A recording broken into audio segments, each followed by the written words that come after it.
Hi అండి, నేను చిన్నీని. మనం ఈ రోజు ఫుల్ మిల్క్ క్రీమ్ మిల్క్ పాలన్నమాట. వెన్న తీయని పాలు, తెలుగులో చెప్పేశాను. వెన్న తీయని పాలు, చిక్కటి పాలు అన్నమాట. ఒక కప్పు తీసుకున్నాను. పాలతోటి కర్రీ ఎలా చేసుకోవాలో నేను ఇప్పుడు చూపిస్తాను మీకు.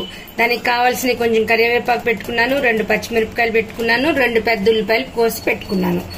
ఉప్పు, కారం, పసుపు, ఆవాలు, జీలకర్ర ఎలా చేసుకోవాలో నేను చూపిస్తా ఇప్పుడు. ఒక ఎండుమిరపకాయ వేసుకోండి.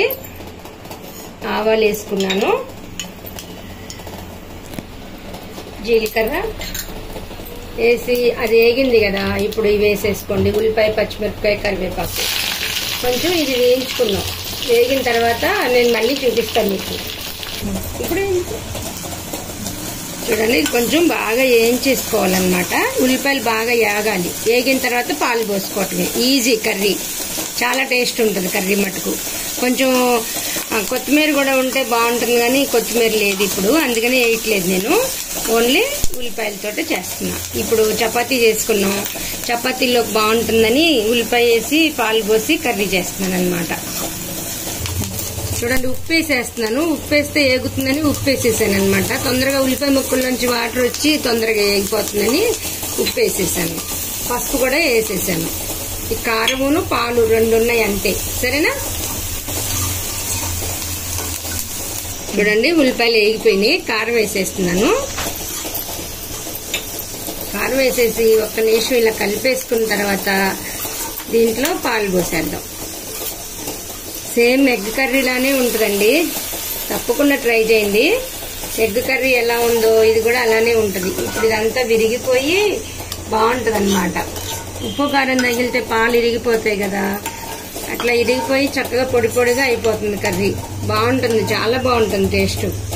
ఒకసారి ఉప్పు కారం చూసుకోండి, టేస్ట్ చూసుకుని ఏమన్నా సరిపోకపోతే కనుక మళ్ళీ వేసుకోండి కొద్దిగా. ఇప్పుడు ఉప్పు కారం అంటే ఒక్కొక్కరు ఒక్కొక్క రకంగా తింటారు కదా, అందుకని మా టేస్ట్ ని బట్టి నేను చూపించాను. మీరే చాలా దగ్గర పడిపోయింది. ఇంకొక 2-3 మినిట్స్ అయితే అయిపోతుందండి. ఇంకా కొంచెం నేను సిమ్ లో పెట్టి చేస్తున్నాను. హైలో పెడితే తొందరగా అయిపోయేది. సిమ్ లో పెట్టాను అనమాట. ఇంక 2 నిమిషాల నుంచి తీసేద్దాం. కొత్తిమీర ఉంటే కనుక ఈ స్టేజ్ లో కొత్తిమీర వేసుకోండి. నా దగ్గర లేదు, అందుకే నేను వేసుకోవట్లేదు. మన దగ్గర రెడీగా వెజిటేబుల్స్ అవి ఏమన్నా లేవనుకోండి, అప్పుడు ఇలా చేసుకుంటే అన్నంలోకి బాగుంటుంది. చూసారా, నూనె అంతా బయటకు రిలీజ్ అయిపోయింది. నూనె బయటకు వచ్చిందంటే కర్రీ ఏదైనా సరే కర్రీ అయిపోయినట్టే. ఫస్ట్ అదే మనకి గుర్తు అనమాట. ఇప్పుడు ఇది అయిపోయింది కర్రీ. నేను ఉప్పు కారం చూసుకున్నాను, నాకు సరిపోయినాయి అన్ని. చాలా బాగుంది. ఇది రైస్ లోకి బాగుంటుంది, చపాతీలోకి, దోశలోకి, దేంట్లోకైనా బాగుంటుంది. మీరు తప్పకుండా ట్రై చేయండి. ఈ ప్యూర్ మిల్క్ అయ్యేసరికి వెన్నలాగా కూడా బయటకు వచ్చేసింది అనమాట. నెయ్యి అంతా బయటకు వచ్చేసింది. చాలా టేస్ట్ ఉంది కర్రీ. మీ కూరగాయలు లేనప్పుడు తప్పకుండా ట్రై చేయండి. చాలా బాగుంది టేస్ట్. ఇది చూడడానికే టెంప్టింగ్ గా ఉందండి. నేను ఇప్పుడు బౌల్లోకి తీసుకుని మీకు చూపిస్తాను.